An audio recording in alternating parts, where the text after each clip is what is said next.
7 pupils. In our today's social studies lesson, we are going to look at resources and economic activities, and the subtopic will be the multipurpose river projects in Africa. So a multipurpose river project involves development on a river to serve more than one purpose, and that is why it is called a multipurpose, meaning it will serve, after this project is developed, it will serve more than one purpose. So some of these purpose, or why these river projects are undertaken, some of the purposes is that one, it's there to control floods, whereby the areas that are prone of floods, these projects are developed so that they can control floods. Then they provide water for irrigation. These projects provide water for irrigation in areas that are dry. Another purpose is they provide water used in urban areas.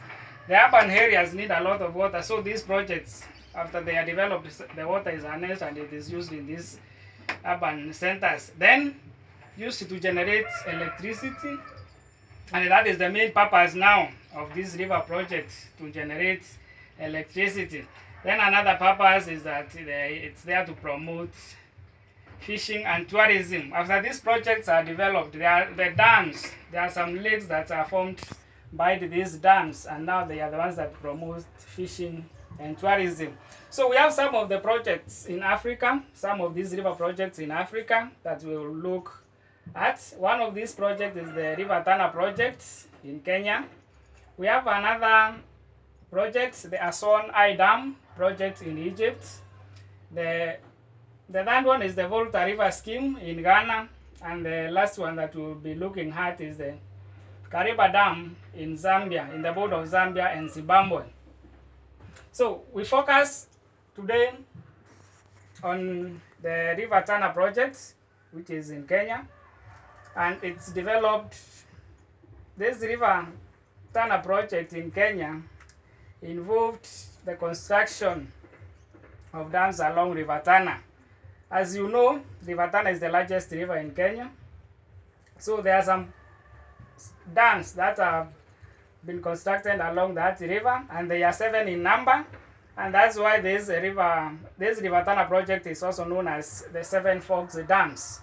So why was this project established? Reasons for establishment of River Tana project. One of the reasons is to provide hydroelectric power to be used in industries and also for the domestic use. Then we have to control floods, especially in the lower parts of Tana River, whereby the flood, after the rains, the river breaks its banks and it floods down there. So these dams were developed to control the flood. Then provide water for irrigation, especially in the some arid areas, and provide water for irrigation in some areas. Then reduce the amount of money used in importing power from Uganda. Before these projects were established or they were constructed, Kenya used to import its power from Uganda, which was very expensive. So those are the reasons why this project was established. Then after now the establishment, we have the benefits of River Tana projects.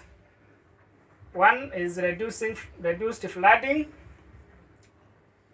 After these projects or these dams were constructed, the flooding of River Tana at the lower parts, it was reduced. Then we have fishing. The dams, after these dams were established or constructed, the lakes behind them, the human-made lakes, provided a good area for fishing. Then modification of climates. The climates in the areas, after now these large water bodies were established by the dams, the climates of those areas was modified. Then tourist attraction, some tourists come to see these man-made lakes behind these dams. Then availability of hydroelectric power. There was a production of electricity which is used in industries and other areas. then provides water for domestic use, especially in the urban centers. So those are the benefits that we have after this River Tana project was constructed. We have the benefits. Also, we have now some problems that are facing these projects, and one of these problems is displacement of people. So when these dams were being constructed, some people were displaced because these dams have occupied large areas. Then we have siltation of dams. After the floods, after the rains, the silt is deposited in these dams, and now these dams are being filled by silt. Then lack of sufficient funds to complete some power stations. So some power stations are yet to be completed due to lack of sufficient funds. Then we have the maintenance of projects requires a lot of money. The maintenance of these projects, as we have seen, there are 7 dams. So the maintenance of these 7 dams is requires a lot of money, which is now sometimes very hard to get. Then the last problem is outbreak of waterborne diseases. Now after these dams were established, these areas, the lakes, the waterborne diseases, the people living around those areas have been affected by these waterborne diseases. So that is that for today. For more of the notes, you'll get them in the Summer Plus app. Thank you.